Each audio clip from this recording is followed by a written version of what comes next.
Hey guys, my name is Shivatsa and today I've been assigned the task of doing exploratory data analysis of Superstore sales data, and I thank the Sparks Foundation for allowing me to do this. And the original data that I was provided was in the form of Excel, and it had 9,995 rows, which did not make any interpretational sense. So I've used Tableau to convert that raw data into visualization which is easy to interpret, so that it helps us to interpret the data. And the other task that I'm assigned is to recognize the problematic areas which are causing the loss for the company and suggest changes to increase the profitability and reduce the losses. So here's the Tableau representation of that data in the form of map which I've put here. So with a quick view, we can see that California, we can see that the states in green are incurring the most profit, while the states in red and reddish shades or pinkish shades, they are incurring nothing but losses, while green means a good profit. So if we hover over California, we can see that it is bringing in a profit of $76,000, and New York bringing in a profit of $74,000, while Texas is incurring a loss of $25,000. Now let's take a deeper look and see the causes and the reasons behind the losses, and how to cut off the losses. So here's a filter with which we can do further analysis. So first, let me change the filter to show us the branches which are producing a profit of $10,000 to $42,000.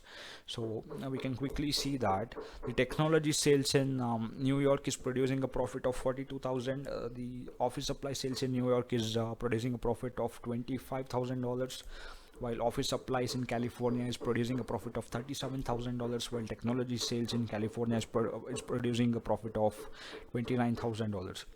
Similarly, Indiana, Michigan, and Washington are also well profitable, and they are producing a profit of over $10,000. Now let's look at the branches which are in profit between $500 and $10,000 or $10,500. So yeah, these are the branches and their categories which are producing a profit of uh, of anywhere between $500 to $10,500. This isn't an area of problem. They are doing just fine. So these branches are doing just fine. Now let's look at the branches which are incurring nothing but losses. So let's change the filter in such a way that it indicates only the loss making branches across its categories. So here we have a representation of the states which are incurring the most losses, and we can see that Texas has a loss of $18,000 in the office supplies category, and Texas also has a loss of $10,000 in the furniture category, and the next worst loss incurring being technology sales in Ohio at a loss of $12,650, and the fourth worst being furniture sales in Illinois, and also office supply sales in Illinois. And we can also see that the branches of Pennsylvania, Ohio, North Carolina, and Colorado, these three branches are incurring a loss across all the three categories. You can see that Pennsylvania has a loss of $3,000 in technology, $5,000 in office supply, and Pennsylvania also has a loss of $7,000 in furniture sales. Similarly, Ohio, North Carolina, and Colorado are running in a loss across all the three categories. Hence, it does not make any sense to be running these branches. So my suggestion is to shut down the branches of Pennsylvania, Ohio, North Carolina, and Colorado.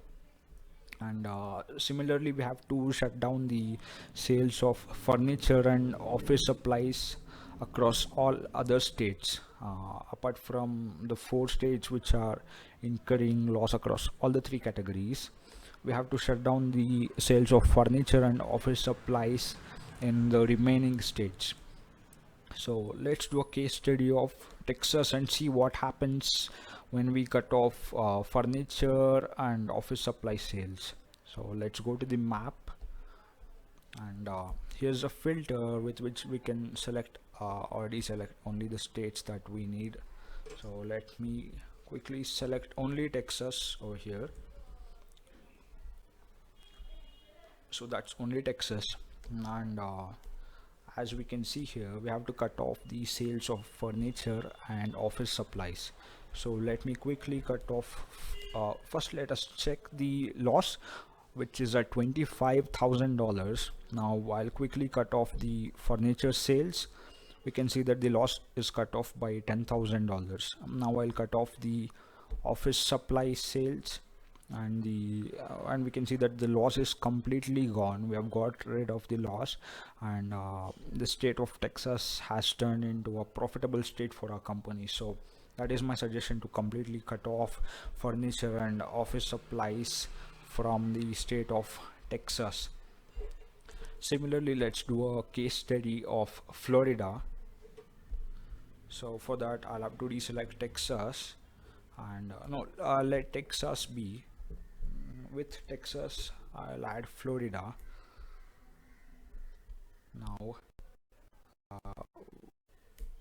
with office, no, I don't think Texas has to be here. So now let's check what happens to the profitability of Florida after we cut off furniture and office supplies. So first I cut off furniture sales. That reduces the loss by half. Now I'll cut off office supplies and furniture both. So we can see that Florida has turned into a profitable state as well. So that is my suggestion, to completely cut off office supply and furniture across all these states, and completely shut down Florida, North Carolina, Pennsylvania, and Ohio branches. So doing that, we can expect to have nothing but profits, since loss-making companies, we have got rid of loss-making companies. And here's a look at subcategory wise sales report. Tables is incurring a loss of $17,000. Bookcases is incurring a loss of $3,000, while supplies subcategory under office supplies is incurring a loss of $1,000. So we should probably cut off these as well. So that was my interpretation of the data and my suggestions in order to improve the profits and get rid of the losses. Thanks to everyone watching this, who have watched this video, and I thank Sparks Foundation again for allowing me to do this. And yeah, I hope the interpretation was good. Thank you.